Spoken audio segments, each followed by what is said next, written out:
All right, guys. We are on to chapter 12 of Edward Tulane. Here we go. Screen's going black, so sit back, relax, and enjoy. And if you're following along, don't go ahead. All right, chapter 12. Edward didn't have much time to savor the light, for the dog suddenly appeared above him, dark and shaggy, blocking his view. Edward was pulled out of the garbage by his ears, dropped, and then picked up again, this time around the middle, and shaken back and forth with a great deal of ferocity. The little dog growled deep in its throat, and then dropped Edward again and looked him in the eye. Edward stared back. "Hey! Get out of here, you dog!" It was Ernest, king of the garbages, and therefore king of the world. The dog grabbed Edward by his pink dress and took off running. "That's mine! That's mine! All the garbages is mine!" Ernest shouted. "You come back here!" But the little dog did not stop. The sun was shining, and Edward felt exhilarated. Who, having known him before, would have thought he could be so happy now, crusted over with garbage, wearing a dress, held in the slobbery mouth of a dog, and being chased by a madman? But he was happy. The dog ran and ran until they reached a railroad track. They crossed over the tracks, and there, underneath a scraggly tree, in a circle of bushes, Edward was dropped in front of a large pair of feet. The dog began to bark. Edward looked up and saw that the feet were attached to an enormous man with a long, dark beard. "What's this, Lucy?" said the man. He bent and picked up Edward. He held him firmly around the middle. "Lucy," said the man. "I know how much you enjoy rabbit pie," Lucy barked. "Yes, yes, I know. Rabbit pie is a true delight, one of the pleasures of our existence." Lucy let out a hopeful yip. "And what we have here, you have so graciously delivered to me, is definitely a rabbit.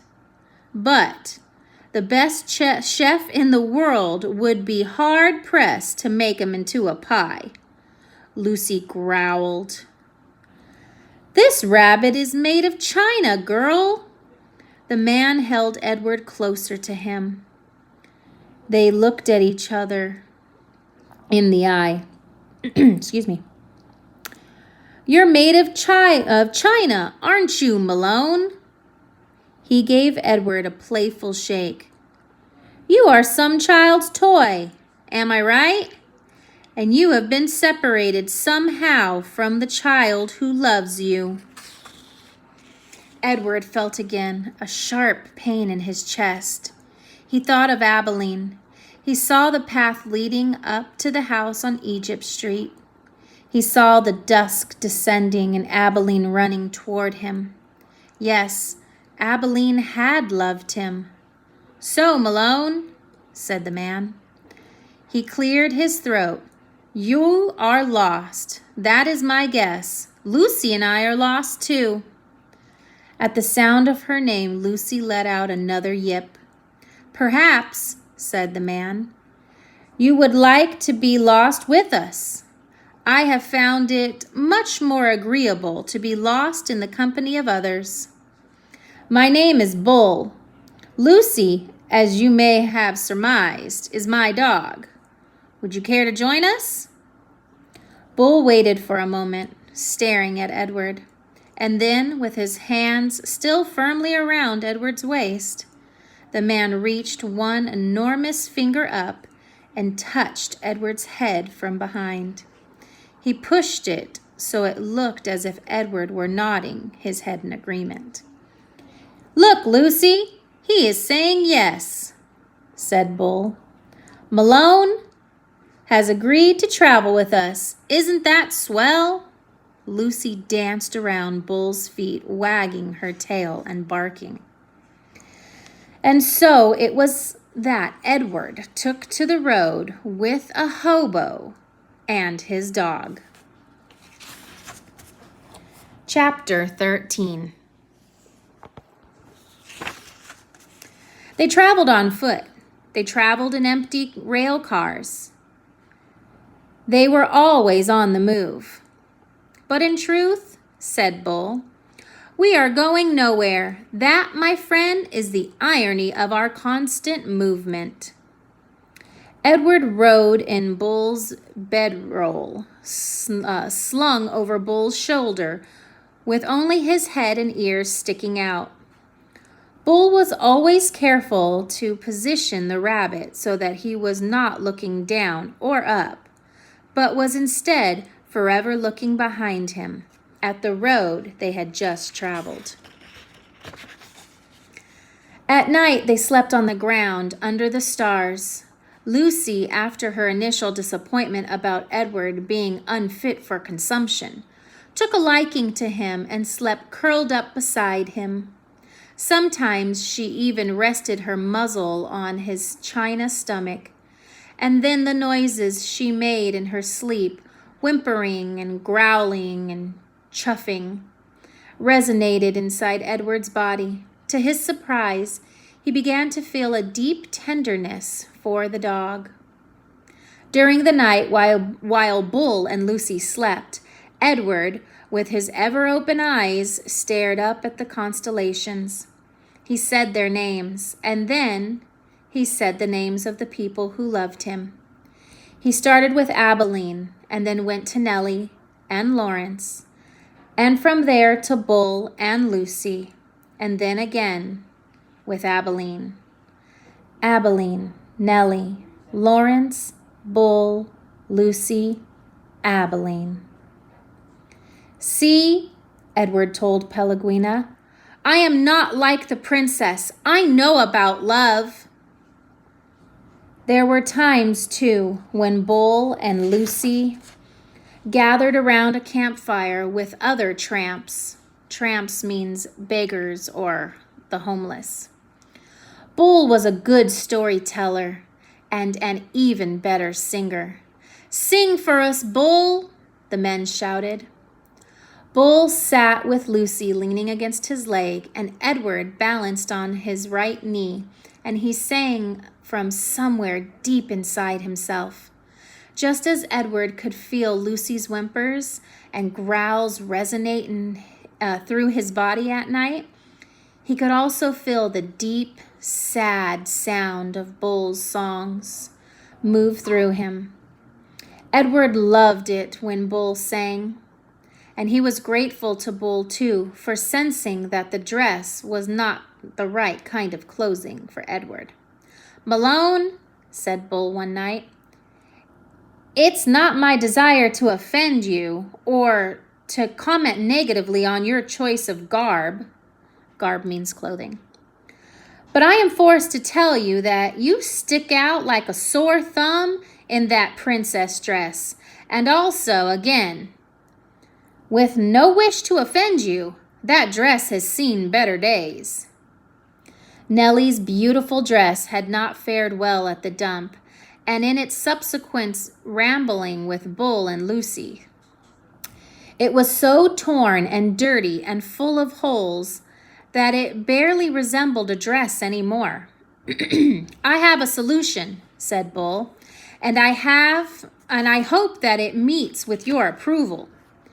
He took his own knit stocking cap and cut a big hole in the top of it and 2 small holes in the side of it, and then he took off Edward's dress. "Look away, Lucy," he said to the dog. "Let's not embarrass Malone by staring at his nakedness." Bull slid the hat over Edward's head and pulled it down, poked his arms through the smaller holes. "There you go," he said to Edward. "Now you just need some pants." The pants Bull made himself, cutting up several red handkerchiefs and sewing them together, that they formed a makeshift covering for Edward's long legs. "Now you have a proper outlaw look," said Bull, standing back to admire his work. "Now you look like a rabbit on the run." And that's chapter 13. We're going to continue and do 3 chapters today. So here's chapter 14. At first, the others thought that Edward was a great good joke. "A rabbit," the hobo said, laughing. "Let's chomp him up and put him through the stew pot." Or, when Bull sat with Edward carefully balanced on his knee, one of them would call out, "Got yourself a little dolly, Bull." Edward, of course, felt a surge of anger at being referred to as a dolly. But Bull never got angry. He simply sat with Edward on his knee and said nothing. Soon the men became accustomed to Edward, and word of his existence spread. So it was that when Bull and Lucy stepped to a campfire in another town, another state, another place entirely, the men knew Edward and were glad to see him. "Malone!" they shouted in unison. And Edward felt a warm rush of pleasure at being recognized, at being known.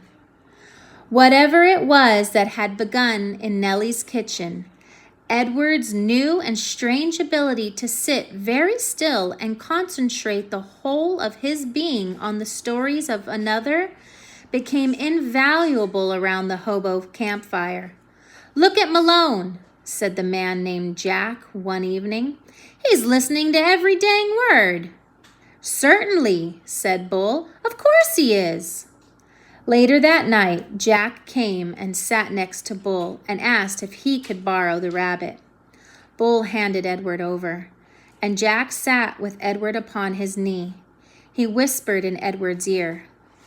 "Helen," Jack said, "and Jack Jr. and Taffy. She's the baby. Those are my kids' names. They're all in North Carolina. You ever been to North Carolina? It's a pretty state. That's where they are. Helen, Jack Jr., Taffy. You remember their names, okay, Malone?"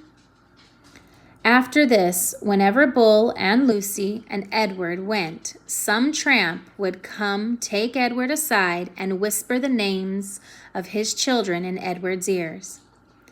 Betty, Ted, Nancy, William, Jimmy, Eileen, Skipper, Faith.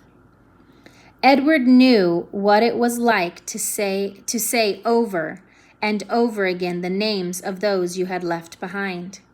He knew what it was like to miss someone, and so he listened. And in his listening, his heart opened wide, and then wider still. The rabbit stayed lost with Lucy and Bull for a long time. Almost 7 years passed, and in that time, Edward became an excellent tramp, happy to be on the road, restless when he was still. The sound of the wheels on the train tracks became the music that soothed him. He could have ridden the rails forever, but one night in the railroad yard in Memphis, when Bull and Lucy slept in an empty freight car, Edward kept watch. Trouble arrived. A man entered the freight car and shone a flashlight in Bull's face, and then kicked him awake. "You bum," he said. "You dirty bum. I'm sick of you guys sleeping everywhere. This ain't no motel." Bull sat up slowly. Lucy started to bark. "Shut up," said the man. He delivered a swift kick to Lucy's side that made her yelp in surprise. All his life, Edward had known that he was, a rabbit made of china, a rabbit with bendable arms and legs and ears. He was bendable, though, only if he was in the hands of another. He could not move himself. He had never regretted this more deeply than he did that night when he and Bull and Lucy were discovered in the empty rail car. Edward wanted to be able to defend Lucy, but he could do nothing. He could only lie there and wait. "Say something," said the man to Bull. Bull put his hands up in the air and said, "We are lost." "Lost, huh? You bet you're lost." And then the man said, "What's this?" And he shone a light on Edward. "That's Malone," said Bull. "What the heck?" said the man. He poked at Edward with the toe of his boot. "Things are out of control. Things are out of hand. Not on my watch. No, sir. Not when I'm in charge." The train suddenly lurched into motion. "No, sir," said the man again. He looked down at Edward. "No free rides for rabbits." He turned and flung open the door of the rail car, and then he turned back, and with one swift kick, he sent Edward sailing into the darkness. The rabbit flew through the late spring air. From far behind him, he heard Lucy's anguishing howl. "Ow! Ow!" she cried. Edward landed with the most alarming thump, and then he tumbled and tumbled and tumbled down a long, dirty hill. When he finally stopped moving, he was on his back, staring up at the night sky. The world was silent. He could not hear Lucy. He could not hear the train. Edward looked up at the stars. He started to say the names of the constellations, but then he stopped. "Bull," his heart said. "Lucy." How many times Edward wondered, would he have to leave without getting a chance to say goodbye? A lone cricket started up a song. Edward listened. Something deep inside him ached. He wished he could cry.